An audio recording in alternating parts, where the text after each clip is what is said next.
My poor little black girls. I posted, if you guys haven't seen, I posted a video, not a video, I posted a post that was done on Facebook where it was actually a joke, but then people were like, no, it's not a joke. Like, I started seeing on TikTok in different places where younger babies, I'm talking about 2, 4 years old, that as young as that are wearing wigs. He said, I just seen 3 kindergartens wearing wigs. And they was laughing, and by the time I got it, it was like he had just posted, it was like at 100 and something comments and things like that.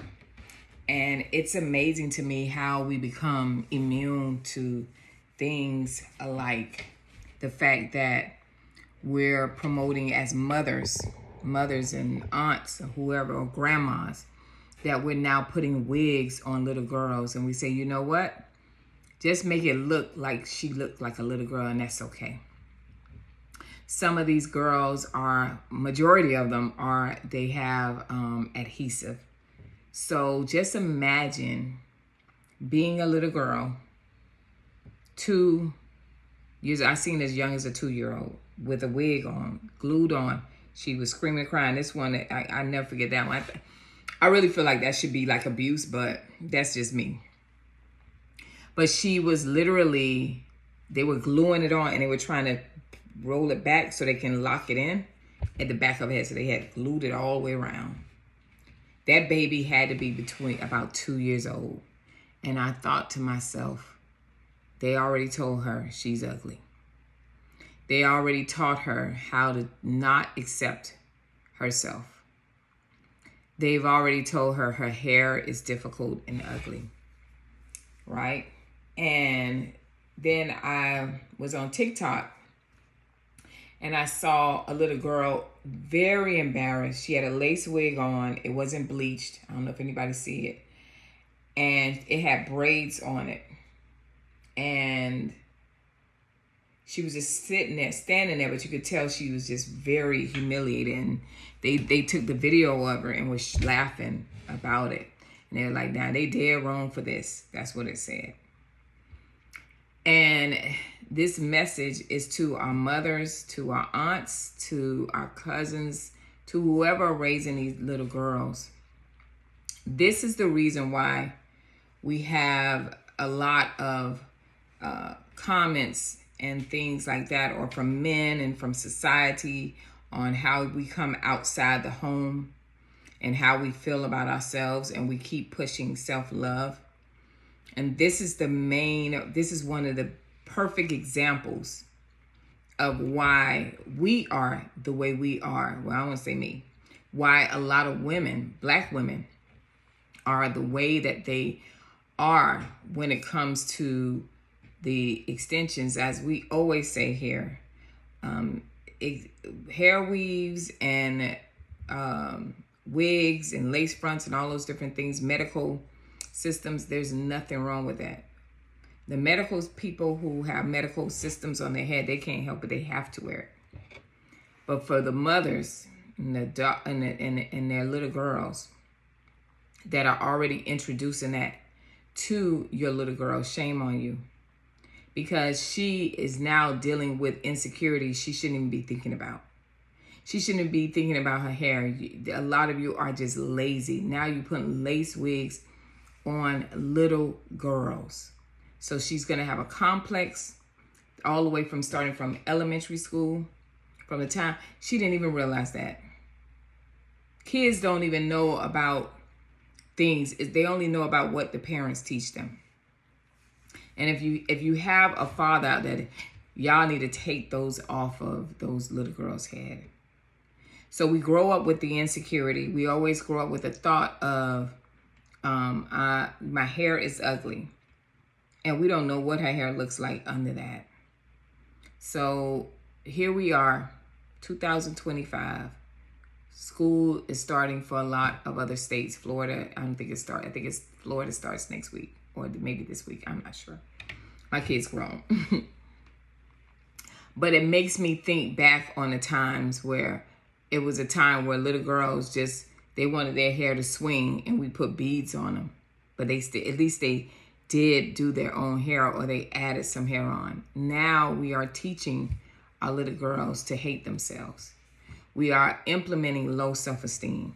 And you can say, no, we're not. Yes, you are, because you're telling them what they were born here with is not beautiful. You're not teaching them how to love their own hair. So they're going to grow up in society the same way you have.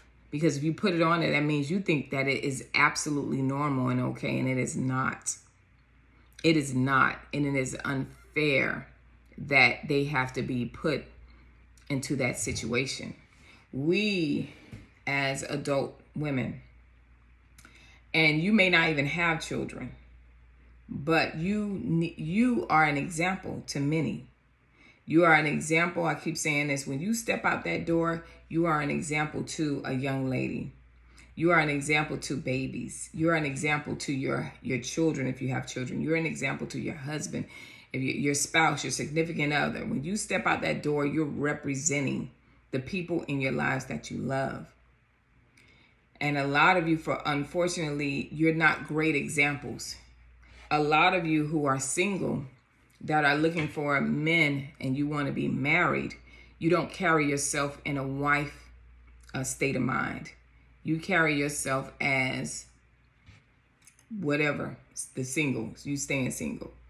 Because you don't understand how important the message is that you send every time you wake up, every time you step out the door, every time you communicate.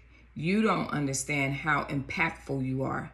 You think that you just this sister that woke up in the morning and that just doing her own thing. She not caught up with what people think about her. I care what people think and say about me. But you got to care about yourself enough to say, I am enough. I am worthy of love. I am worthy of happiness. I don't have to wear wigs and a bunch of makeup to justify someone wanting to actually be with me. They could actually want to be with me because of who I am. And I'm going to take what I know inside of myself, right? And I'm going to be the good example to those around me. You want to be like, I always use this as an example, Jackie Head Times, the hair salon growing up. That was when we saw the whole, y'all remember the Contempo stores?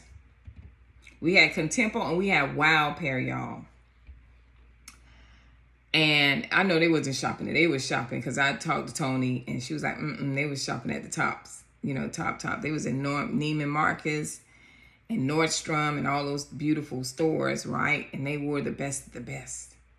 But we came to the salon because we wanted to be like them. At least the physical. We didn't know them as people, but that we wanted to be like them. We wanted to look like them, right? And this funny part is everyone had their own different look. Tony had her shortcuts. One wore extensions. Two of them wore shortcuts, like with color, blonde. They showed how it was healthy to look with color in your hair and it wasn't breaking off and it didn't look all stiff and whatever. They were representation of what women wanted to look like because we watched when they would come in the room and how men would desire them. Or we watched when they come in the room and how good they felt just by looking good. And so this message is to the mothers. I'm so disappointed. If you are a mother and you putting grown hairstyles or full sew-in on these babies' hair now, and they're in elementary school, shame on you. You can come at me in the comments if you want to, but I'm telling you, that says you're lazy and you're teaching your child to be lazy. You're teaching her not to care for her own hair. You're not teaching her self-love. Can't be. So now she's going to be, all she wants is extensions, weave. And that is unfortunate, especially so young. You're introducing that to her. It's like when we had relaxers. My mom said I couldn't get a relaxer till I was 14. It's too grown. I don't know what that meant. but it was relaxer. Y'all around here with a whole full head of hair, whole wigs, lace fronts on 2-year-olds and kindergartners. Really? We got to do better, y'all. We got to do better. This community is here so we can talk about the things that's going on in our community. And I'm telling you right now, this is such a sad day. And I pray that for the mothers that do that to their little kids. And every child I've seen with it, they hate it on them. They absolutely hate it. They don't even like it. They getting picked on. You sending them to school, they getting picked on and everything. I pray that someone tells you about yourself. You can catch an attitude, you can be triggered, whatever, but be a better example. Don't put your insecurities on your child. Let them be children. Anyway, I pray this video helps you guys. I'll see you next video. Bye.